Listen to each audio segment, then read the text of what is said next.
എല്ലാവർക്കും നമസ്കാരം. പുതിയ വീഡിയോയിലേക്ക് സ്വാഗതം. ഇന്നലത്തെ വീഡിയോയിൽ നമ്മൾ ഫത്തേപൂർ സിക്രിയിലെ മെഹൽ കോംപ്ലക്സിൻ്റെ കാഴ്ചകളായിരുന്നു കഴിഞ്ഞ ദിവസത്തെ 2-3 വീഡിയോകളിലായിട്ട് പറഞ്ഞുകൊണ്ടിരുന്നത്. നമ്മൾ അക്ബറിൻ്റെ പാലസും ജോധാബായിയുടെ പാലസും പഞ്ച് മഹലും ഒക്കെ അടങ്ങുന്ന മെഹൽ കോംപ്ലക്സ് കണ്ടിട്ട് അടുത്തതായിട്ട് ലോകത്തിലെ ഏറ്റവും വലിയ ഗേറ്റ് വേ ആയിട്ട് സ്ഥിതി ചെയ്യുന്ന ബുലന്ദ് ദർവാസയും അതേപോലെ തന്നെ സൂഫി വര്യനായിരുന്ന സലിം ചിസ്തിയുടെ ദർഗയും അദ്ദേഹം പ്രാർത്ഥിച്ചുകൊണ്ടിരുന്ന മസ്ജിദും ഒക്കെ ഉൾക്കൊള്ളുന്ന ദർഗ കോംപ്ലക്സ് കാണാൻ വേണ്ടിയിട്ട് പോവാണ്. ഇതാണ് ദർഗ കോംപ്ലക്സിൻ്റെ എൻട്രൻസ്. നമ്മളിവിടെ ചെരുപ്പൊക്കെ അഴിച്ചു വെച്ചിട്ട് വേണം അകത്ത് കയറാൻ. ചെരുപ്പ് സൂക്ഷിക്കാമെന്ന് വേണ്ടിയിട്ട് അവിടെ സ്റ്റാൻഡ് ഉണ്ട്, അല്ലെങ്കിൽ ആൾക്കാരവിടെ കവറായിട്ട് നിൽക്കുന്നുണ്ട്. അപ്പം നമ്മൾ കവറിലിട്ടിട്ട് ചെരുപ്പ് സൂക്ഷിക്കുകയും ചെയ്യാം. അങ്ങനെ നമ്മൾ ഇപ്പോൾ കയറുന്നത് ഇത് ബുലന്ദ് ദർവാസയിൽ കൂടിയല്ല, ഇത് ഈ ദർഗ കോംപ്ലക്സിൻ്റെ കിഴക്ക് ഭാഗത്തുള്ള എൻട്രൻസ് ആണ്. അതിൽ കൂടെയാണ് നമ്മൾ കയറുന്നത്. ഇതുമൊക്കെ റെഡ് സാൻഡ് സ്റ്റോൺ ആർക്കിടെക്ചറിൻ്റെ ഭംഗി വിളിച്ചോതുന്ന കൺസ്ട്രക്ഷനാണ് ഈ ഫത്തേപൂർ സിക്രിയിലെ എല്ലായിടത്തും കാണുന്നത്. അങ്ങനെ നമ്മൾ ദർഗ കോംപ്ലക്സിൻ്റെ അകത്ത് കയറി നേരെ കാണുന്നതാണ് സൂഫി വര്യനായിരുന്ന സലിം ചിസ്തിക്ക് പ്രാർത്ഥിക്കുന്നതിന് വേണ്ടി ഉണ്ടാക്കിയ മസ്ജിദ്. ഇപ്പം നമ്മൾ കണ്ടതാണ് മാഗ്നിഫിസൻറ്റ് ഗേറ്റ് ആയ ബുലന്ദ് ദർവാസ. പിന്നെ ആ മാർബിൾ സ്ട്രക്ചറാണ് സലിം ചിസ്തിയുടെ ദർഗ. നമുക്ക് അതിൻ്റെയൊക്കെ ഡീറ്റെയിൽഡ് ആയിട്ടുള്ള ഡിസ്ക്രിപ്ഷൻസ് കാണാം. നമ്മൾ ആദ്യം ഇവിടെ വിസിറ്റ് ചെയ്യുന്നത് സലിം ചിസ്തിയുടെ ദർഗയാണ്. അപ്പോൾ ഞാൻ പറഞ്ഞല്ലോ, ഞങ്ങളൊരു ഗൈഡിനെ വിളിച്ചിട്ടുണ്ടായിരുന്നു. അദ്ദേഹം ഇപ്പം നമുക്ക് ഇതിൻ്റെയൊക്കെ കാര്യങ്ങൾ ഡിസ്ക്രൈബ് ചെയ്ത് തരികയാണ്. ഇപ്പോൾ കഴിഞ്ഞ വീഡിയോകളിലൊക്കെ ഞാൻ പറഞ്ഞ പോലെ തന്നെ അക്ബറിന് അദ്ദേഹത്തിൻ്റെ 2 ഭാര്യമാരിൽ കുട്ടികളുണ്ടായില്ല. മൂന്നാമത്തെ ഭാര്യയായ ജോധ അക്ബറിന് ആദ്യത്തെ പ്രാവശ്യം കൺസീവ് ആയ സമയത്ത് ഇരട്ട കുട്ടികൾ ഉണ്ടാവുകയും പക്ഷേ ജനിച്ച് ദിവസങ്ങൾക്കുള്ളിൽ തന്നെ ആ കുട്ടികൾ മരണപ്പെടുകയും ചെയ്തു. അതിനുശേഷം ജോധാബായിയും അക്ബർ ചക്രവർത്തിയും കൂടി അജ്മീറിലെ പ്രശസ്തമായ ദർഗ സന്ദർശിക്കുകയും അവിടെ നിന്നുള്ള ഒരു സൂഫി വര്യൻ്റെ നിർദ്ദേശപ്രകാരം സിക്രിയിൽ വന്ന് ഇവിടെ സലിം ചിസ്തിനെ കാണുകയാണ് ഉണ്ടായത്. അപ്പോൾ അദ്ദേഹത്തിൻ്റെ അനുഗ്രഹം കാരണം ജോധാബായിക്കും അക്ബറിനും രണ്ടാമതൊരു കുട്ടി, അതായത് മൂന്നാമതൊരു കുട്ടി പ്രിസൈസ്ലി ജനിച്ചു. അതാണ് പിന്നീട് മുഗൾ സാമ്രാജ്യത്തിൻ്റെ അധിപനായി തീർന്ന ജഹാംഗീർ. 1569 ജഹാംഗീർ ജനിക്കുന്നത്. ജഹാംഗീർ ജനിച്ച് അദ്ദേഹത്തിൻ്റെ രണ്ടാമത്തെ ബർത്ത്ഡേക്ക്, അതായത് 1571 അക്ബർ ഈ ഫത്തേപൂർ സിക്രിയുടെ നിർമ്മാണം ആരംഭിക്കുന്നത്. ഈ സലിം ചിസ്തിയുടെ അനുഗ്രഹം മൂലമുണ്ടായ കുട്ടിയായതുകൊണ്ട് തന്നെ ജഹാംഗീറിൻ്റെ പേര് പ്രിൻസ് സലീം എന്നായിരുന്നു.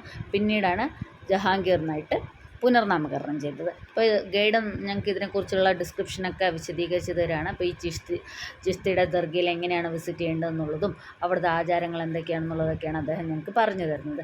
ഈ സലിം ചിസ്തിയുടെ ദർഗയിൽ എല്ലാ മതവിഭാഗത്തിൽപ്പെട്ട ആൾക്കാർക്കും സന്ദർശനം നടത്താം, അനുഗ്രഹം വാങ്ങിക്കാം. അപ്പോൾ ഗൈഡ് പറയുന്നു അദ്ദേഹത്തിന് അനുഗ്രഹം ഉണ്ടെങ്കിൽ മാത്രമേ നമുക്കിവിടെ എത്തിപ്പെടാൻ സാധിക്കുള്ളൂ എന്നാണ് പറയുന്നത്. അങ്ങനെ ഈ സലിം ചിസ്തിയുടെ ദർഗ എന്ന് പറയുന്നത് ഫത്തേപൂർ സിക്രിയിലെ ബാക്കി കൺസ്ട്രക്ഷനൊക്കെ നിങ്ങൾ ശ്രദ്ധിച്ച് കാണും, റെഡ് സാൻഡ് സ്റ്റോണിൽ ഉണ്ടാക്കിയതാണ്. പക്ഷേ ഇത് മാത്രം ഒരു പ്യുർ ഗ്ലോയിങ് വൈറ്റ് മാർബിളിലാണ് ഈ സലിം ചിസ്തിയുടെ ദർഗ ഉണ്ടാക്കിയിരിക്കുന്നത്. അപ്പം ഇതിൻ്റെ ആ വൈറ്റ് മാർബിൾ മൊസോളിയത്തിൻ്റെ അകത്താണ് സലിം ചിസ്തിയുടെ ശവകുടീരം സ്ഥിതി ചെയ്യുന്നത്. അപ്പോൾ ഇതിൻ്റെ പുറത്തൊക്കെ നമുക്ക് നിറയെ ശവകുടീരങ്ങൾ കാണാൻ സാധിക്കും. അതൊക്കെ സലിം ചിസ്തിയുടെ കുടുംബത്തിലുള്ള ആൾക്കാരുടെയാണ്. ഇപ്പോഴും അവരുടെ കുടുംബത്തിൽ ആരെങ്കിലും മരിച്ചു കഴിഞ്ഞാൽ ഇവിടെ കൊണ്ടുവന്നാണ് അടക്കം ചെയ്യുന്നത്. അങ്ങനെ നമുക്ക് കുറേ ശവകുടീരങ്ങൾ ഈ ദർഗയുടെ പുറത്തായിട്ട് കാണാൻ സാധിക്കും. ഇനിയിപ്പോൾ നമ്മൾ ദർഗയുടെ അകത്തേക്ക് പ്രവേശിക്കാൻ വേണ്ടി പോവാണ്. ദർഗയുടെ അകത്ത് പ്രവേശിക്കുമ്പോൾ ഞാൻ പറഞ്ഞല്ലേ, അങ്ങനെ മതപരമായ റെസ്ട്രിക്ഷൻസ് ഒന്നുമില്ല. ഏത് മതസ്ഥർക്ക് വേണമെങ്കിലും വന്ന് പ്രാർത്ഥിച്ച് സൂഫി വര്യൻ്റെ അനുഗ്രഹം വാങ്ങിക്കാം. പക്ഷേ ദർഗയുടെ അകത്ത് കയറുമ്പോൾ ആണുങ്ങളും പെണ്ണുങ്ങളും ഒക്കെ തല കവർ ചെയ്തിരിക്കണം. അപ്പോൾ ഞങ്ങൾ കാശ്മീരിലൊക്കെ കുറേ ദർഗകളൊക്കെ സന്ദർശിച്ചിട്ടുണ്ട്. പക്ഷേ അവിടെ സ്ത്രീകൾ മാത്രം തല കവർ ചെയ്താൽ മതിയായിരുന്നു. പക്ഷെ അതിൽ നിന്നൊക്കെ വ്യത്യസ്തമായിട്ട് ഇവിടെ സ്ത്രീകളും പുരുഷന്മാരും തല കവർ ചെയ്താൽ മാത്രമേ ആ മെയിൻ സാങ്ക്ടത്തിൻ്റെ അകത്ത് കയറാൻ പറ്റുള്ളൂ. ഇപ്പോൾ ഇവിടെയൊന്നും നമുക്ക് കുഴപ്പമില്ല, അങ്ങനെ ഹെഡ് കവർ ചെയ്യാണ്ട് തന്നെ നടക്കാം. പക്ഷേ ആ വൈറ്റ് മാർബിൾ സ്ട്രക്ചറിൻ്റെ അകത്ത് കയറുമ്പോൾ നമ്മൾ തല കവർ ചെയ്യണം. പിന്നെ ഇതിൻ്റെ അകത്ത് നമ്മൾ കയറുമ്പോൾ തന്നെ നിറയെ കച്ചവടക്കാരൊക്കെ വരും കേട്ടോ, കുറേ സാധനങ്ങൾ വിൽക്കാൻ വേണ്ടി. ഇതൊക്കെ ഞാൻ പറഞ്ഞല്ലോ ഓരോരുത്തരുടെ ശവകുടീരങ്ങളാണ് സലിം ചിസ്തിയുടെ കുടുംബത്തിൽപ്പെട്ട. പിന്നെ ഇവിടെ കുറേ അവരുടെ മതപരമായ ഗ്രന്ഥങ്ങളും ഒക്കെ വെച്ചിട്ടുണ്ട്. അതൊക്കെ നമുക്ക് വേണമെങ്കിൽ വാങ്ങിച്ച് വായിക്കാം. പിന്നെ ഇവിടെ കുറേ പുരോഹിതർ ഇരിക്കുന്നുണ്ട്. അപ്പോൾ നമുക്ക് അവരോട് സംസാരിക്കുകയൊക്കെ ചെയ്യാം. അവരുടെ അടുത്ത് സംസാരിച്ചിട്ട് അവർ നമുക്ക് ഒരു വലിയ ക്ലോത്തിൻ്റെ ബെഡ്ഷീറ്റ് പോലത്തെ ഒരു ക്ലോത്ത് തരും. പിന്നെ കുറച്ച് പൂക്കൾ, ചരട്, 3 പേർക്ക് 3 ചരട് ഇത്രയും തരും. അപ്പോൾ നമുക്ക് ഈ ബെഡ്ഷീറ്റ് പോലത്തെ ആ ക്ലോത്ത് അവിടെ കൊണ്ടുപോയി സലീം ചിസ്തിയുടെ ശവകുടീരത്തിൽ സമർപ്പിക്കാം, പൂക്കളും സമർപ്പിക്കാം. പിന്നെയാണെങ്കിൽ ആ നൂല് ഇങ്ങനെ ജാലി പോലത്തെ സ്ട്രക്ചർ ഉണ്ട്, അതിൻ്റെ അകത്ത് കെട്ടിവെക്കുക. അപ്പോൾ 3 നൂലുണ്ട്. അപ്പോൾ നമുക്ക് 3 പ്രാർത്ഥനകൾ പറയാമെന്നാണ് പറയുന്നത്. അപ്പോൾ ആദ്യമായിട്ട് നമ്മളിവിടെ വന്ന് ചെയ്യുന്ന ആ 3 പ്രാർത്ഥനകളും അദ്ദേഹം കേൾക്കും, നമ്മുടെ ആഗ്രഹങ്ങളൊക്കെ നടത്തി തരും എന്നാണ് പറഞ്ഞത്. അപ്പോൾ ഈ ജാലി പോലത്തെ മാർബിൾ സ്ട്രക്ചർ കണ്ടോ, ഇവിടെയാണ് നമ്മൾ ആ 3 നൂല് കെട്ടുന്നത്. അപ്പോൾ ബാക്കി എല്ലായിടത്തും നമ്മൾ ഏതെങ്കിലും ഒരു സ്ഥലത്ത് പ്രാർത്ഥിച്ചിട്ട് ആഗ്രഹം നിറവേറിയാൽ തിരിച്ച് അവിടെ തന്നെ വന്ന് വഴിപാടുകളൊക്കെ ചെയ്യണം എന്നല്ലേ പറയുന്നത്. പക്ഷേ സലീം ചിശ്തി എന്താ പറയുന്നത് വെച്ചാൽ, അദ്ദേഹത്തിന് അനുഗ്രഹം കൊണ്ട് നമുക്ക് നമ്മുടെ ആഗ്രഹങ്ങൾ നിറവേറിയാൽ നമ്മൾ പിന്നെയും ഇവിടെ തന്നെ വന്ന് കാര്യങ്ങൾ ചെയ്യേണ്ട കാര്യമില്ല. നമുക്ക് നമ്മുടെ കഴിവിനനുസരിച്ച് പാവപ്പെട്ടവർക്ക് ഭക്ഷണം കൊടുക്കാനോ വസ്ത്രം കൊടുക്കാനോ ഒക്കെയാണ് അദ്ദേഹം പറയുന്നത്. അപ്പോൾ അദ്ദേഹത്തിൻ്റെ അനുഗ്രഹത്താലും നമ്മുടെ പ്രാർത്ഥനകൾ സഫലമായാൽ, അങ്ങനെ എല്ലാവരും ഇതേപോലെ അവിടെ പ്രാർത്ഥിച്ച് ഈ ജാലിയിൽ കെട്ടിവെക്കുന്ന ചരടാണ് ഓരോരുത്തരുടെയും ആഗ്രഹ പൂർത്തീകരണത്തിന് വേണ്ടിയിട്ടുള്ള ആത്മാർത്ഥമായ പ്രാർത്ഥനകളുടെ പ്രതിഫലനമാണ് നമുക്ക് ഈ ജാലിയിൽ കാണാൻ സാധിക്കുന്നത്. ഇവിടെ അല്ലാണ്ട് വേറെ സംഭാവനകളോ അതൊന്നും അവർ സ്വീകരിക്കുന്നില്ല. അപ്പോൾ ഹനിയും മൂത്തും കൂടി നമുക്ക് കിട്ടിയ ക്ലോത്ത് പീസ്, ആ ഗ്രീൻ കളർ ക്ലോത്ത് പീസാണ് ഞങ്ങൾക്ക് അവിടെ നിന്ന് തന്നത്. അതവിടെ സമർപ്പിച്ചു. പിന്നെ പൂക്കളും സമർപ്പിച്ചു. പിന്നെ നമുക്ക് നമ്മുടെ ഇഷ്ടത്തിനനുസരിച്ച് പൈസയൊക്കെ അവിടെ വേണമെന്നുണ്ടെങ്കിൽ നിക്ഷേപിക്കാം. ഭണ്ഡാരമൊന്നുമില്ല, അങ്ങനെ ആ ഖബറിൻ്റെ മുകളിലായിട്ട് നിക്ഷേപിക്കുന്നത്. ഇപ്പോൾ കണ്ടില്ലേ ആൾക്കാർ ഇത് വിരിക്കുന്നത്, അതേപോലെയാണ് ഞങ്ങളും വിരിച്ചത്. അങ്ങനെ ഞങ്ങൾ അവിടുത്തെ പ്രാർത്ഥനയൊക്കെ കഴിഞ്ഞിട്ട് പുറത്തിറങ്ങി. ഇപ്പോൾ ഇവിടെയും ഈ ആർക്കിടെക്ചറൽ മാർവൽ നമുക്ക് നന്നായിട്ട് കാണാൻ സാധിക്കും. മുഗൾ ആർക്കിടെക്ചറിൻ്റെ വൺ ഓഫ് ദ ഫൈനസ്റ്റ് എക്സാമ്പിളാണ് ഈ സലീം ചിശ്തിയുടെ ദർഗ എന്നാണ് പറയുന്നത്. ഞങ്ങൾ അവിടുത്തെ പ്രാർത്ഥനയൊക്കെ കഴിഞ്ഞിട്ട് പുറത്തിറങ്ങി. ഇപ്പോൾ നേരെ മുമ്പിൽ കാണുന്നതാണ് ബുലന്ദ് ദർവാസ. ഇനി നമ്മൾ ബുലന്ദ് ദർവാസയുടെ കാഴ്ചകൾ കാണാനായിട്ട് പോകുന്നത്. ഈ സലീം ചിശ്തിയുടെ ദർഗയുടെ മുമ്പിൽ കണ്ടോ 2 പേരിരിക്കുന്നത്. അപ്പോൾ ഫുൾ ടൈം അവിടെ അങ്ങനെ കണ്ടിന്യൂസ് ആയിട്ട് ഖവാലി ആൾക്കാർ ആലപിക്കുന്നത് നമുക്ക് കേൾക്കാം. ഇതിൻ്റെ റൈറ്റ് സൈഡിലാണ് മസ്ജിദ്. അപ്പോൾ മസ്ജിദ് നോർമലായിട്ട് ഒരു ലൈവ് മസ്ജിദാണ്, അതായത് എല്ലാ സമയത്തും നമാസും പ്രേയേഴ്സും ഒക്കെ നടക്കുന്ന ഒരു മസ്ജിദാണ്. അതുകൊണ്ട് തന്നെ അതിനകത്ത് നമുക്ക് കയറാം, പക്ഷേ കുറച്ചും കൂടി റെസ്ട്രിക്റ്റഡ് ആണ്. ഇപ്പോൾ അവരുടെ പ്രാർത്ഥനകളൊക്കെ നടക്കുന്ന സ്ഥലമായതുകൊണ്ട് തന്നെ. പക്ഷേ ഈ സലീം ചിശ്തിയുടെ ദർഗയിൽ നമുക്ക് അങ്ങനത്തെ റെസ്ട്രിക്ഷൻസ് ഒന്നുമില്ല കേട്ടോ. നമുക്ക് ആർക്ക് വേണമെങ്കിലും പോയി പ്രാർത്ഥിക്കാം, വീഡിയോ എടുക്കാം, ഫോട്ടോ എടുക്കാം, അങ്ങനത്തെ റെസ്ട്രിക്ഷൻസ് ഒന്നുമില്ല. പക്ഷെ നമ്മൾ അങ്ങനത്തെ ഒരു സാൻസിറ്റി ഉള്ള സ്ഥലമായതുകൊണ്ട് തന്നെ ആ സാൻസിറ്റി കീപ്പ് ചെയ്യാൻ പോകുന്ന നമ്മൾ ബാധ്യസ്ഥരാണ്. അതിനനുസരിച്ചുള്ള ബിഹേവിയറാണ് നമ്മളവിടെ കാണിക്കേണ്ടത്. അതായത് കൂടുതൽ ഒച്ചയും ബഹളമൊന്നും ഇല്ലാണ്ട് അങ്ങനെയൊക്കെ. ഇതാണ് മസ്ജിദ്. അപ്പോൾ മസ്ജിദിൽ നോർമലായിട്ട് പ്രാർത്ഥിക്കാനും നമസ്കരിക്കാനും ഒക്കെ ആളുകൾക്ക് പ്രവേശിക്കാം, അതിനൊന്നും റെസ്ട്രിക്ഷൻസ് ഇല്ല. പക്ഷേ ആർക്കിടെക്ചർ കാണണം എന്നുള്ളവർക്ക് അതിനകത്ത് കയറി കാണുകയും ചെയ്യാം. പക്ഷേ ഹനിയും മൂത്തൊക്കെ കുറേ നടന്ന് ടയർഡായ കാരണം പിന്നെ ഞങ്ങൾ ആ ഏരിയയിലേക്ക് പോയില്ല. പറഞ്ഞില്ലേ 12 കാലമൊക്കെ ആയപ്പോൾ ഞങ്ങൾ ഇവിടെ എത്തിയതാണ്. അപ്പോൾ ആ സമയം മുതൽ ഞങ്ങൾ നടക്കാൻ തുടങ്ങിയതാണ്. ഇപ്പോൾ സമയം ഏകദേശം 2:30 ആവാറായി. അപ്പോൾ ഇനി നമ്മളത് എൻട്രി ചെയ്യുന്നതാണ്. നമ്മൾ കുറേ പണ്ടത്തെ ഹിസ്റ്ററിയിലൊക്കെ പഠിച്ചിട്ടുള്ള അത് മാഗ്നിഫിസൻറ്റ് ഗേറ്റായ ബുലന്ദ് ദർവാസ. അപ്പോൾ അതിൻ്റെ അകത്ത് ആ മുകളിലത്തെ ആർക്കിടെക്ചറൊക്കെ കാണുന്നില്ലേ, അത്രയും ഭംഗിയാണ്. നമ്മൾ എത്ര കണ്ടാലും മതി വരാത്ത വിധത്തിലുള്ള ഒരു കൺസ്ട്രക്ഷനാണ് ഈ ബുലന്ദ് ദർവാസയുടേത്. പറഞ്ഞല്ലോ 1572 ഫത്തേപൂർ സിക്രിയുടെ നിർമ്മാണം ആരംഭിച്ചത്. പക്ഷേ ആ സമയത്ത് ഈ ബുലന്ദ് ദർവാസ അക്ബറിൻ്റെ പ്ലാനിലില്ലായിരുന്നു ഇങ്ങനത്തെ ഒരു കൺസ്ട്രക്ഷൻ. പക്ഷേ 1573 അദ്ദേഹം ഗുജറാത്തിന് മേൽ നേടിയ യുദ്ധവിജയത്തിൻ്റെ ഓർമ്മയ്ക്കായിട്ട് ഒരു സ്മാരകം വേണമെന്ന് ആഗ്രഹിക്കുകയും ആ ആഗ്രഹത്തിൻ്റെ പുറത്താണ് 1601 54 മീറ്റർ, അതായത് 177 അടി ഉയരമുള്ള ഇന്നും ലോകത്തിലെ ഏറ്റവും വലിയ പ്രവേശന കവാടം എന്ന് അവകാശപ്പെടാവുന്ന ബുലന്ദ് ദർവാസ നിർമ്മിച്ചത്. അങ്ങനെ ഞങ്ങൾ ദർഗയുടെ മുമ്പിൽ നിന്ന് നടന്ന് ബുലന്ദ് ദർവാസയുടെ കാഴ്ചകളൊക്കെ കണ്ട് അതിൻ്റെ പുറത്ത് വരികയാണ്. അപ്പോൾ ഇവിടെയും കുറേ ആൾക്കാർ ഇങ്ങനെ കച്ചവടക്കാരെയൊക്കെ നമുക്ക് കാണാം, ക്യാപ്പും ഫ്രൂട്ട്സും സൺഗ്ലാസസൊക്കെ വിൽക്കുന്നത്. അപ്പോൾ ഇവിടെ നിന്ന് താഴോട്ട് നോക്കി കഴിയുമ്പോൾ നമുക്ക് സിക്രിയുടെ മുഴുവൻ കാഴ്ചകൾ കാണാം. ഇതാണ് ഗേറ്റ് ഓഫ് മാഗ്നിഫിസൻസ് എന്നറിയപ്പെടുന്ന ദ ഗ്രേറ്റ് ബുലന്ദ് ദർവാസ. നമ്മൾ ഇത്രയും നാൾ വായിച്ചും കേട്ടും മാത്രം പരിചയമുള്ള ഒരു ജയൻ സ്ട്രക്ചറിൻ്റെ മുമ്പിൽ നിൽക്കുമ്പോഴുള്ള സന്തോഷം എത്രയാണെന്ന് നമുക്ക് പറഞ്ഞറിയിക്കാൻ സാധിക്കില്ല. ഇതും റെഡ് ആൻഡ് ബഫ് സാൻഡ്സ്റ്റോൺ വെച്ച് ഉണ്ടാക്കിയതാണ്. ഇപ്പോൾ ഇവിടെ നിന്ന് താഴത്തോട്ട് 84 സ്റ്റെപ്സ് ഉണ്ട്. ഇത് ആക്ച്വലി ഫത്തേപൂർ സിക്രിയുടെ സതേൺ ഗേറ്റ് ആയിട്ടാണ് വരുന്നത്. അപ്പോൾ നമ്മളിവിടെ നിന്ന് നോക്കുമ്പോൾ ബ്ലാക്ക് കളറിൽ ടാങ്ക് കാണും. അത് അക്ബർ ഭരിച്ചുകൊണ്ടിരുന്ന സമയത്ത് കോമൺ പീപ്പിളിന് വേണ്ടിയിട്ടുള്ള വാട്ടർ ടാങ്ക് ആയിരുന്നു. റെഡ് ആൻഡ് ബവ് സാൻഡ്സ്റ്റോൺ കൊണ്ട് നിർമ്മിച്ച് ഇതിൻ്റെ അകത്തൊക്കെ വൈറ്റ് ആൻഡ് ബ്ലാക്ക് മാർബിൾ കൊണ്ടുള്ള ഇൻട്രിക്കേറ്റ്സ് വർക്ക് ഒക്കെ നമുക്ക് കാണാൻ സാധിക്കും. ഇതൊക്കെ ബുലന്ദ് ദർവാസയുടെ ഭാഗമായിട്ട് വരുന്നതാണ്. അപ്പോൾ ഇതാണ് മെയിൻ എൻട്രൻസ് ഫത്തേപൂർ സിക്രിയുടെ സതേൺ ഭാഗത്ത് തെക്ക് ഭാഗത്തോട്ടുള്ളത്. നമ്മുടെ ഗോൾഫ് കട്ടപ്പത്തെ സൈഡിൽ നിന്നാണ് എനിക്ക് കയറേണ്ടത്. അതുകൊണ്ട് തിരിച്ച് ഞങ്ങൾ ബുലന്ദ് ദർവാസയുടെ അകത്തു കൂടെ തന്നെ ഈ ദർഗാ കോംപ്ലക്സിൻ്റെ മുമ്പിലേക്ക് പോവാണ്. അപ്പോൾ ആൾക്കാരൊക്കെ വന്ന് ഭക്ഷണമൊക്കെ ഉണ്ടാക്കി കൊണ്ടുവന്ന് ഇതിനകത്തിരുന്ന് കഴിക്കുന്നൊക്കെ ഉണ്ട് കേട്ടോ. ഈ ബുലന്ദ് ദർവാസയുടെ മുകളിൽ നമുക്ക് ഖുറാനിക് വേഴ്സസും അതേപോലെ പേർഷ്യൻ ഇൻക്രിപ്ഷൻസ് ഒക്കെ കാണാം. അതുകൂടാണ്ട് അക്ബറിൻ്റെ മതേതരത്വം വെളിവാക്കുന്ന വിധത്തിൽ കുറച്ച് ക്രിസ്ത്യൻ കോഡ്സൊക്കെ ഈ ബുലന്ദ് ദർവാസയുടെ മുകളിൽ എഴുതി വെച്ചിട്ടുണ്ട്. ഈ ദർഗാ കോംപ്ലക്സ് മുഴുവനായിട്ട് ഇപ്പം നമ്മൾ കാണുന്ന പോലെ തന്നെയുള്ള അതേപോലെ നീണ്ട ഇടനാഴികൾ കാണാൻ സാധിക്കും. അപ്പോൾ ആ ഇടനാഴികളുടെ ഒക്കെ നടുക്കുള്ള മസ്ജിദ് ക്വാഡ്രങ്കിളിലാണ് ഈ സൂഫി വര്യൻ്റെ ടോംബ് സ്ഥിതി ചെയ്യുന്നത്. ഇവിടെയൊക്കെ ആൾക്കാർ കണ്ടോ ബെഡ്ഷീറ്റൊക്കെ കൊണ്ടുവന്ന് അതൊക്കെ വിരിച്ച് ഭക്ഷണമൊക്കെ വീട്ടിൽ നിന്ന് ഉണ്ടാക്കി കൊണ്ടുവന്ന് കഴിക്കുന്നൊക്കെ ഉണ്ട്.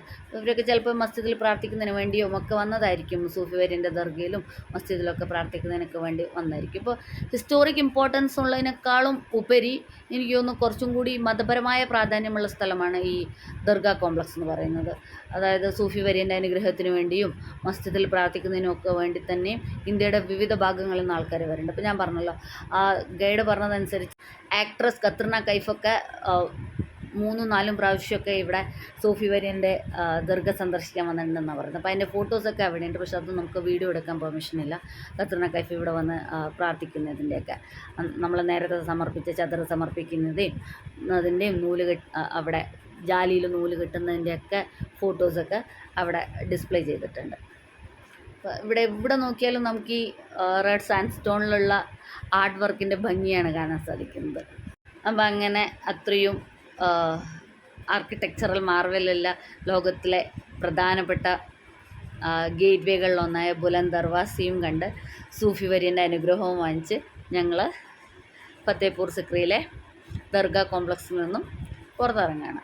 ഞങ്ങൾ പറഞ്ഞല്ലോ, ഇപ്പോൾ ഇതിനകത്ത് നമുക്ക് ചെരുപ്പ് ധരിക്കാൻ പെർമിഷൻ ഉണ്ടായിരുന്നില്ല. ഇപ്പോൾ ചെരുപ്പ് ഇവിടെ വെച്ചിട്ടാണ് നമ്മൾ അകത്ത് പോയത്. അപ്പോൾ അങ്ങനെ ഉള്ള ഷൂ സ്റ്റാൻഡ് ഉണ്ട്, അവിടെ വയ്ക്കാം. അല്ലാന്നുണ്ടെങ്കിൽ ഇപ്പം നമ്മൾ കണ്ട പോലെ ആൾക്കാർ കവറിലിട്ട് സൂക്ഷിക്കുന്നുണ്ട്. അപ്പോൾ അതിന് 10 രൂപയാണ് കൊടുക്കേണ്ടത്, ഒരാൾക്കല്ല ഒരു ഫാമിലിക്ക്. പിന്നെ ഇതേപോലെ ഇങ്ങനെ കുറേ കച്ചവടക്കാർ നമ്മൾ അപ്രോച്ച് ചെയ്തുകൊണ്ടിരിക്കും. ഇത് ചെസ് ബോർഡാണേ, കാണാൻ നല്ല ഭംഗിയുണ്ടായിരുന്നു. പക്ഷേ അത് വേണ്ടെന്നാണ് മുൻപ് പറഞ്ഞത്. നല്ല ഭംഗിയുള്ള ക്യൂട്ടായിട്ടുള്ളൊരു ചെസ് ബോർഡായിരുന്നു. അതുകൂടാണ്ട് ഈ ആഗ്രയിലത്തെയും ഫത്തേപൂർ സിക്രിയിലത്തെയൊക്കെ മോണുമെൻറ്റ്സിൻ്റെ പടമുള്ള മാഗ്നറ്റ്സ് വാങ്ങിക്കാൻ കിട്ടും. അതും ഇങ്ങനെ ആൾക്കാർ നമ്മുടെ പുറകെ വരും വാങ്ങിക്കുമെന്നും പറഞ്ഞിട്ട്. പക്ഷെ അതൊക്കെ നമുക്ക് കുറച്ച് ബാർഗൈനിങ് സ്കിൽ ഉണ്ടെങ്കിൽ മാത്രമേ വാങ്ങിക്കുന്നത് നന്നായിരിക്കുള്ളൂ. അല്ലാന്നുണ്ടെങ്കിൽ അവരവരുടെ തോന്നി പൈസയാണ് പറയണേ. ഞങ്ങളങ്ങനെ തിരിച്ച് പുറത്തിറങ്ങി ഒരു ഗോൾഫ് കാർട്ടിൻ്റെ അടുത്ത് വന്ന് ഗോൾഫ് കാർട്ടിൽ കയറി. ഇപ്പം നമ്മൾ വന്നതല്ല, വേറെയാണ്. ഇങ്ങോട്ട് വരുമ്പോൾ ഒരാൾക്ക് 25 രൂപ വെച്ച് 75 രൂപയാണ് പേയ്മെൻറ്റ് ചെയ്തിട്ടുണ്ടായിരുന്നു. അതേപോലെ തന്നെ തിരിച്ചു പോകാനും സെയിം പൈസ കൊടുക്കണം. പക്ഷേ ഈ മോണുമെൻറ്റ് വിസിറ്റ് ചെയ്യാനുള്ള ടിക്കറ്റ് നമ്മൾ ഒരു പ്രാവശ്യം എടുത്താൽ മതി. അതായത് നമ്മൾ ആ മെഹൽ കോംപ്ലക്സിൻ്റെ മുമ്പിൽ നിന്ന് ടിക്കറ്റ് എടുത്തില്ലേ, ആ സെയിം ടിക്കറ്റിൽ തന്നെ നമുക്ക് ദർഗാ കോംപ്ലക്സ് കാണാൻ സാധിക്കും. അപ്പം നിങ്ങൾ ആദ്യം ദർഗാ കോംപ്ലക്സ് കാണാനാണ് വരുന്നതെങ്കിൽ അവിടെയും ടിക്കറ്റ് കൗണ്ടർ ഉണ്ട്. ഇപ്പം നമ്മൾ ഗോൾഫ് കാർട്ടിൽ കയറിയ സ്ഥലത്ത് അവിടെ നിന്ന് ടിക്കറ്റ് എടുക്കുകയാണെന്നുണ്ടെങ്കിൽ ദർഗാ കോംപ്ലക്സും മെഹൽ കോംപ്ലക്സും വിസിറ്റ് ചെയ്യാം. ആഗ്രയിലും ഫത്തേപൂർ സിക്രിയിലും എല്ലായിടത്തും ഇതേപോലെ മതിലുകളൊക്കെ ഇങ്ങനെ നല്ലോണം പെയിൻറ്റൊക്കെ ചെയ്ത് ബ്യൂട്ടിഫൈ ചെയ്തിട്ടുണ്ട്. കൂടുതലും ആഗ്രൻ്റെയും ഫത്തേപൂർ സിക്രിയുടെയും ചരിത്രം വിളിച്ചോതുന്ന ചിത്രങ്ങളൊക്കെയാണുള്ളത്. അതുകൂടാണ്ട് പിന്നെ കോമൺ ആയിട്ട് ക്രിക്കറ്റേഴ്സിൻ്റെയും മുനിവര്യന്മാരുടെയും പൂക്കളുടെയും ഒക്കെ ചിത്രങ്ങളൊക്കെ ഇങ്ങനെ ചുമരിൽ വരച്ച് വെച്ചിട്ടുണ്ട്. അതായത് ഇത് ടൂറിസ്റ്റുകളെ ഉദ്ദേശിച്ചുകൊണ്ട് തന്നെ ടൂറിസം വളർത്താൻ വേണ്ടി ടൂറിസത്തിന് പ്രാധാന്യം കൊടുത്ത് നിലകൊള്ളുന്ന ഒരു ഗവൺമെൻറ്റാണ് UP ഗവൺമെൻറ് എന്നാണ് തോന്നുന്നത്. അതുകൊണ്ട് തന്നെ ടൂറിസ്റ്റിന് വേണ്ടിയിട്ടുള്ള എല്ലാ സൗകര്യങ്ങളും അവർ ചെയ്യുന്നുണ്ട്. അതിനനുസരിച്ച് സിറ്റി ബ്യൂട്ടിഫൈ ചെയ്യുന്നുണ്ട്. പിന്നെ താജ്മഹലൊക്കെ ഉള്ളത് കൊണ്ട് തന്നെയും നിറയെ ഫോറിൻ ടൂറിസ്റ്റൊക്കെ വരുന്ന സ്ഥലമല്ലേ, അപ്പോൾ അതിനനുസരിച്ച് സ്ഥലം മെയിൻറ്റെയിൻ ചെയ്യുന്നുണ്ട്. ഇപ്പം ഞങ്ങൾ തിരിച്ച് ആദ്യം ഗോൾഫ് കാർട്ട് കയറിയ സ്ഥലത്ത് നമ്മൾ വണ്ടി പാർക്ക് ചെയ്തതിൻ്റെ അടുത്തെത്തി. അവിടെ ഞാൻ നേരത്തെ പറഞ്ഞല്ലോ നിറയെ കടകളൊക്കെ ഉണ്ടെന്ന്. ഇപ്പം ഞങ്ങളുടെ ഗൈഡ് അവരുടെ ഒരു മാർബിൾ ആർട്ടിഫാക്ട്സ് ഒക്കെ വെക്കുന്ന കടയിൽ കൊണ്ടുവന്നിട്ടുള്ളത്. അപ്പോൾ ഈ ആഗ്ര എന്ന് പറയുന്നത് സിറ്റി ഓഫ് മാർബിൾ ആണല്ലോ. താജ്മഹൽ തന്നെ മുഴുവനായിട്ട് മാർബിളിൽ ഉണ്ടാക്കിയതാണ്. അതുകൊണ്ട് തന്നെ ഇവിടെ നിറയെ കണ്ടോ മാർബിളിൽ ഉണ്ടാക്കിയ കുറേ കാര്യങ്ങളുണ്ട്. കുഞ്ഞു കുഞ്ഞ് ആർട്ടിഫാക്ട്സ് മുതൽ വലിയ വലിയ താജ്മഹലിൻ്റെ സ്ട്രക്ചർ വരെ കുറേ കാര്യങ്ങളുണ്ട്. ഇതൊക്കെ ഇവർ ഹാൻഡ് പെയിൻറ്റ് ചെയ്യുന്നതാണ്. ഇവരുടെയൊക്കെ വീടുകളിൽ കുടിൽ വ്യവസായം പോലെ ഉണ്ട് എന്നാണ് പറയുന്നത്. അങ്ങനത്തെ കുറേ സാധനങ്ങൾ ഇവിടെ ഉണ്ടാക്കി വെച്ചിട്ടുണ്ട്. ലൈറ്റ് ഇട്ടൊക്കെ കാണിക്കേണ്ട അതിൻ്റെ അട്രാക്ഷൻ കാണിക്കാൻ വേണ്ടിയിട്ട്. ചന്ദനത്തിരി കുത്തി വയ്ക്കുന്നതും മെഴുകുതിരിയുടെ സ്റ്റാൻഡും പ്ലേറ്റ്സും ടീ കപ്പ് വെക്കാനുള്ള സാധനങ്ങളും അങ്ങനെ ഒരു വിധത്തിലുള്ള എല്ലാ സാധനങ്ങളും നമുക്ക് ഇവിടെ മാർബിളിൽ ഉണ്ടാക്കിയത് കാണാൻ സാധിക്കും. ടീ കോസ്റ്റേഴ്സൊക്കെ നല്ല ഭംഗിയിൽ പെയിൻറ്റ് ചെയ്തിട്ട് വെച്ചിട്ടുണ്ട്. അതുപോലെ ആന, കുതിര, ഇതിൻ്റെയൊക്കെ സ്ട്രക്ചർ അങ്ങനെ. ഞങ്ങൾ അവിടെ നിന്ന് ഈ താജ്മഹൽ വാങ്ങിച്ചു കേട്ടോ. മുഴുവനായിട്ട് മാർബിളിൽ ഉണ്ടാക്കിയ താജ്മഹലിൻ്റെ ഒരു മിനിയേച്ചർ സ്ട്രക്ചറാണത്. ഇനി ഞങ്ങൾ ഇവിടുന്ന് നമ്മുടെ വണ്ടി എടുത്തിട്ട് നേരെ ആഗ്രയിലേക്ക് പോവാണ്. അപ്പോൾ ആഗ്രയിൽ പോകുന്ന വഴിക്ക് ആഗ്ര ഫോർട്ടും കൂടി സന്ദർശിച്ചിട്ട് പോകാനാണ് ഞങ്ങൾ പ്ലാൻ ചെയ്തിരിക്കുന്നത്. ഇപ്പോൾ ഏകദേശം സമയം 2:45 ആയി. 3 മണിക്കൂറിൻ്റെ അടുത്ത് ഞങ്ങൾ ഇവിടെ ഫത്തേപൂർ സിക്രിയിൽ മഹൽ കോംപ്ലക്സും ദർഗ കോംപ്ലക്സും കാണാനായിട്ട് സ്പെൻഡ് ചെയ്തു. അപ്പോൾ നിങ്ങൾ കുറച്ചും കൂടി നന്നായിട്ട് കാണാമെന്നുണ്ടെങ്കിൽ 5 മണിക്കൂർ വരെയൊക്കെ എടുത്ത് കാണാനുള്ളത് ഇവിടെയുണ്ട്. ഇതാണ് നമ്മൾ ഇങ്ങോട്ട് എൻട്രി ചെയ്ത ആഗ്ര ഗേറ്റ്. അതിൻ്റെ ചുറ്റുമുള്ളത് സിറ്റി വാൾ. ഈ സിറ്റി വാളിനാൽ ചുറ്റപ്പെട്ടിട്ടാണ് ഫത്തേപൂർ സിക്രി മുഴുവനായിട്ട്, അതായത് ഫത്തേപൂർ സിക്രി നഗരത്തിന് ചുറ്റും ഇങ്ങനെ ഒരു സിറ്റി വാൾ നമുക്ക് കാണാൻ സാധിക്കും. അപ്പോൾ ഈ ആഗ്ര ഗേറ്റിൽ കൂടെയാണ് നമ്മൾ ആദ്യമായിട്ട് ഫത്തേപൂർ സിക്രിയിലേക്ക് എൻട്രി ചെയ്യുന്നത്. അപ്പോൾ ഫത്തേപൂർ സിക്രിൻ്റെ എൻട്രൻസ് എന്ന് പറയുന്നത് നമ്മളിപ്പോൾ കണ്ട ആഗ്ര ഗേറ്റാണ്. അങ്ങനെ ഞങ്ങൾ ഇവിടെ നിന്ന് ഭക്ഷണം കഴിച്ചിട്ട് ഇനി ആഗ്ര ഫോർട്ടിലേക്ക് പോകാമെന്ന് പറഞ്ഞല്ലോ. അപ്പോൾ തന്നെ തൊട്ടടുത്ത് തന്നെ ഷെറി പഞ്ചാബ് എന്ന് പറഞ്ഞിട്ട് ഒരു റെസ്റ്റോറൻ്റ് ഉണ്ട്. അപ്പോൾ അവിടെ നിന്ന് ഭക്ഷണം കഴിച്ചിട്ട് ആഗ്ര ഫോർട്ടിലേക്ക് പോകാനാണ് ഉദ്ദേശിക്കുന്നത്. നിങ്ങൾ ആഗ്രയിൽ വരികയാണെന്നുണ്ടെങ്കിൽ തീർച്ചയായും മിസ് ചെയ്യാതെ കാണേണ്ട ഒരു സ്ഥലം തന്നെയാണ് ഫത്തേപൂർ സിക്രി. നമുക്ക് താജ്മഹലിനെയൊക്കെ അപേക്ഷിച്ച് എനിക്ക് തോന്നുന്നു കാഴ്ചകൾ കൂടുതൽ ഇവിടെയാണ്. താജ്മഹൽ ഇപ്പോൾ 4 സൈഡും ഒരുപോലെ ഇരിക്കുന്നു. നമ്മൾ ഏത് ഭാഗത്ത് നോക്കിയാലും ഒരുപോലെയാണ്. അപ്പോൾ ചിലപ്പോൾ കുറച്ച് സമയം കഴിയുമ്പോൾ നമുക്ക് ആ കാഴ്ച ബോറടിക്കുമായിരിക്കും. മേ ബി എല്ലാവർക്കും എങ്ങനെയാണെന്ന് അറിയില്ല. പക്ഷേ ഇവിടെ ഫത്തേപൂർ സിക്രിയിലത്തെ ഓരോ കാഴ്ചകളും ഡിഫറെൻ്റാണ്. അതിലത്തെ ഓരോ ബിൽഡിങ്ങിനും ഓരോ കഥകൾ പറയാനുണ്ട്. അപ്പോൾ നമുക്ക് മുഗൾ സാമ്രാജ്യത്തിൻ്റെ ഒരു പ്രധാനപ്പെട്ട ഭാഗം ഇവിടെയാണ് സംഭവിച്ചത്. 14 വർഷത്തോളം അക്ബറിൻ്റെ രാജധാനിയായിരുന്നു എന്ന് പറഞ്ഞല്ലോ. അതുകൊണ്ട് തന്നെ അത്രയും പ്രധാനപ്പെട്ട ഒരു സ്ഥലമായിട്ടാണ് എനിക്ക് ഫത്തേപൂർ സിക്രി തോന്നുന്നത്. വെള്ളത്തിൻ്റെ ക്ഷാമം കൊണ്ട് മാത്രമാണ് അക്ബർ ഇവിടം ഉപേക്ഷിച്ചിട്ട് പിന്നീട് വേറൊരു സ്ഥലത്ത് പോയിട്ട് രാജ്യം ഭരിച്ചത്. അപ്പോൾ ജഹാംഗീറിൻ്റെയൊക്കെ സമയത്ത് ആഗ്ര ഫോർട്ട് തന്നെയായിരുന്നു പ്രധാനപ്പെട്ട ഭരണസിരാ കേന്ദ്രം. അങ്ങനെ ഞങ്ങൾ ഫത്തേപൂർ സിക്രിയിലെ കാഴ്ചകളൊക്കെ കണ്ട് ഷെറി പഞ്ചാബിൽ വന്നിട്ട് നാനും ബട്ടർ ചിക്കനും കശ്മീരി പുലാവും ഹനിക്യൂർ ഐസ്ക്രീമും ഒക്കെ കഴിച്ച് ഇനി ആഗ്ര ഫോർട്ടിലേക്ക് പോവാണ്. ഫത്തേപൂർ സിക്രി നിന്ന് ആഗ്ര ഫോർട്ടിലേക്ക് 37 കിലോമീറ്ററാണുള്ളത്. അത് താജ്മഹലിൻ്റെ ബോർഡൊക്കെ കാണിക്കേണ്ടത് റൈറ്റിലേക്കാണ്. അപ്പോൾ സെയിം ഡയറക്ഷനിൽ തന്നെയാണ് നമുക്ക് ആഗ്ര ഫോർട്ടിലേക്ക് പോകേണ്ടത്. ഇത് ഞങ്ങൾ ആഗ്ര ഫോർട്ടിൻ്റെ അടുത്ത് എത്താറായപ്പോഴത്തേക്കും ചെറുതായിട്ട് മഴ പെയ്തു. അപ്പോൾ മഴ കാരണം ആഗ്ര ഫോർട്ടിലത്തെ കാഴ്ചകൾ നഷ്ടപ്പെടുമെന്നുള്ള പേടി ഞങ്ങൾക്കുണ്ടായിരുന്നു. പക്ഷേ ഞങ്ങൾ വണ്ടിയൊക്കെ പാർക്ക് ചെയ്ത് ഫോർട്ടിലെത്തിയപ്പോഴത്തേക്കും മഴയൊക്കെ മാറി. നമുക്ക് ആഗ്ര ഫോർട്ടിലത്തെ വിശേഷങ്ങളൊക്കെ ആയിട്ട് അടുത്ത വീഡിയോയിൽ കാണാം. ഈ വീഡിയോ കണ്ടതിന് നന്ദി. Thank you for watching.